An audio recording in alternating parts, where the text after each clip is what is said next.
Okay, a video of the difference between Indiana and Florida and what made me move here. I'm going to start with what made me move here. Look at this idiot. This one. So believe it or not, I actually met my husband on Instagram.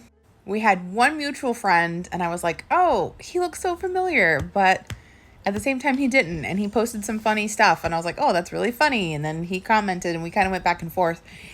And eventually it got to where we were kind of dating long distance and he was traveling from Indiana to Florida, vice versa. At the time, I was working at a maximum facility women's prison and they did a massive layoff because they privatized the prison. And, you know, of course, when they privatize prisons, they don't care about the prisoners anymore. So during the layoff, I panicked and I was like, what am I going to do? And he was like, well, you could always just move to Indianapolis if you can find a job here. So we did this whole, like, whoever gets a job first, whether he got a nursing job there or I got a job here. So anyway, long story short, I lost and ended up in Indiana. Look at this doofus. He's a very, very, very sweet and relaxed doofus. Okay, onward to the second part of this question. The differences between Florida and Indiana are, at first, I mean, it felt like a lot, right? Because I moved during the winter time, which was really dumb. And it was cold. There was snow everywhere. I panicked and I was like, mistakes have been made. I cannot live like this. It is so freaking cold. But I also moved during the year of the polar vortex, which that's a whole other thing. The other thing is also there's a thing called Midwest manners. And it's Florida's equivalent of like bless your heart, I guess. So in Florida, they're passive aggressive, but it's very blatantly passive aggressive. Whereas Indiana, they'll be super nice and you're like, oh man, that person is so kind. And then you find out, no, they're a total asshole. And that's just their Midwest manners coming in to just be kind because they don't like confrontation.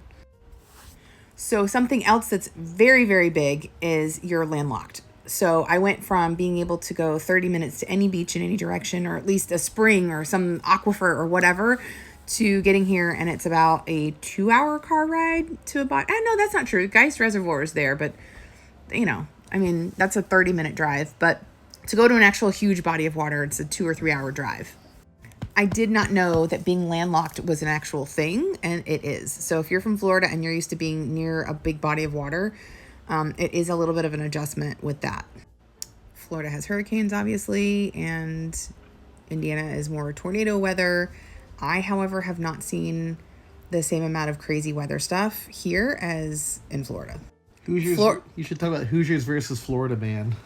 What? Typical Florida Man stuff. And then there's like, so you got like Florida Man, but then there's also like typical Hoosier shit too. Like, I don't know. What is a Florida Man? What the Florida Man. Everyone knows what. I don't know what Florida Man is, and I'm from Florida. This feels like this is you know, like the news articles, like man from Florida eats man's face. You know, remember that? What?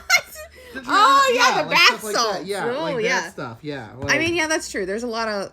But that's kind of like a similarity, I guess. Like, there's like Hoosiers. Indiana man does some messed up thing on the news. Yeah. And then and then you open in the news course and you're like, oh, of course that man's from Indiana. Or of course that's a guy from Florida. Yeah. Okay, I agree with that. We are Hoosiers. Yeah. That's true. Okay. I'll take that one. That is a similarity. Yeah. Yes. Stephen and I always joke, like, you always know when you're about to board a plane to Indiana because you look around. Flip the screen. Hang on. Well, it's like, all right, so my friend Stephen and I always joke that you know you're getting on a plane to go to Indiana because you look around and it's like, yep, these are Hoosiers. Like, you can just recognize them. There's just a stank about them. It's like, oh, yeah, that's a Hoosier. I mean, okay, so we'll take that one as there's Hoosiers and there's Floridians, and they're. It's like if you're getting on a plane with a bunch of Floridians because like they're all like, you know, orange crispy and wearing like tank tops. You're so funny. It's true. Orange and crispy. That's not true.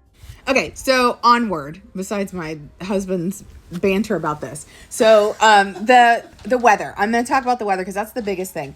Florida rains every day at 3:00. I don't know what it is. A slight shower, a downpour, lightning, all of those things. Who knows?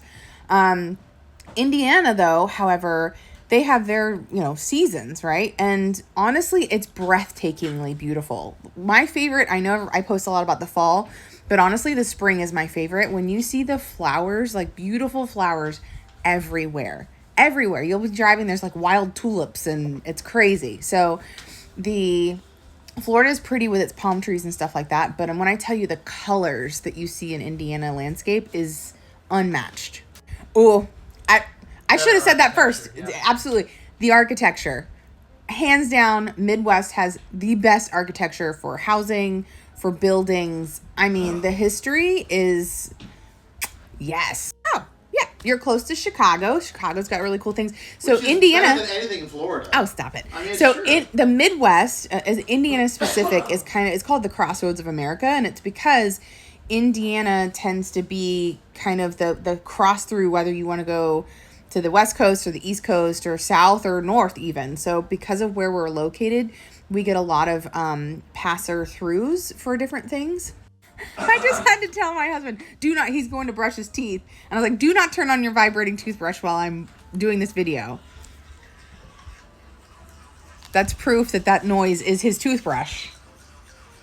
Because in Florida, I feel like it is so expensive to go do things. I mean, just basic family fun things to do are $1 bajillion for no reason.